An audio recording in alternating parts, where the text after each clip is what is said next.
Sərt qış şəraiti təbiətin ritmini dəyişir. Bu dəyişikliklərdən ən çox təsirlənənlərsə çöl quşlarıdır. Bəzi çöl quşlarının kütləvi tələfatı narahatlıq yaradır.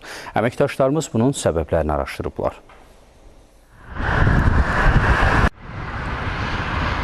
Son vaxtlar bəzi çöl quşlarının kütləvi tələfatına rast gəlinir. Araşdırmalar onu göstərir ki, əsasən bu hallar sahil yanı, göl ətrafı ərazilərdə müşahidə olunur.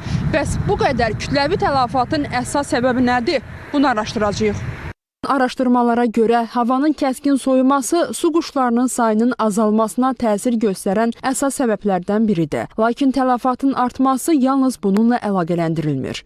Qida çatışmamazlığı nəticəsində bu su quşlarının sayı azalır və ölüm sayı çoxalır. Gediniz burada müşahidə aparmışsınız. Hansı növ quşları idi apardığınız müşahidələr? Əsasən müşahidə aparan zaman biz ən çox qağayıların ölümünə rast gəldik.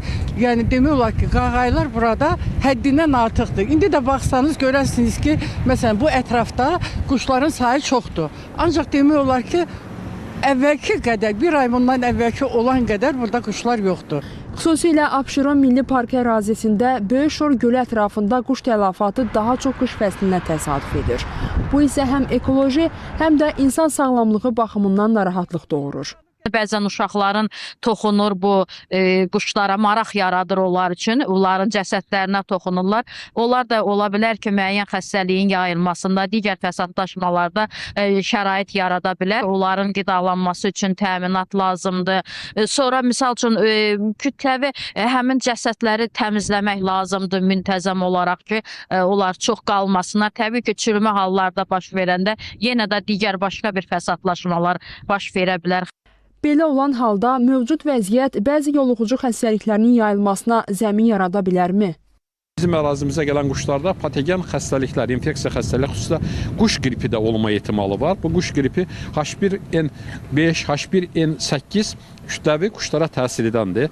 Faktorda onların ölümünə kütləvi surətdə səbəb ola bilər. Və sahil zonada bizim rast gəldiyimiz əsasən batağanlardır, batağan növləridir. Onlardan boz batağan, hansı ki qışlamağa bizim ərazimizə gəlir. Bir də böyük batağan növlərini biz təsadüf elədik sahil ərazidə.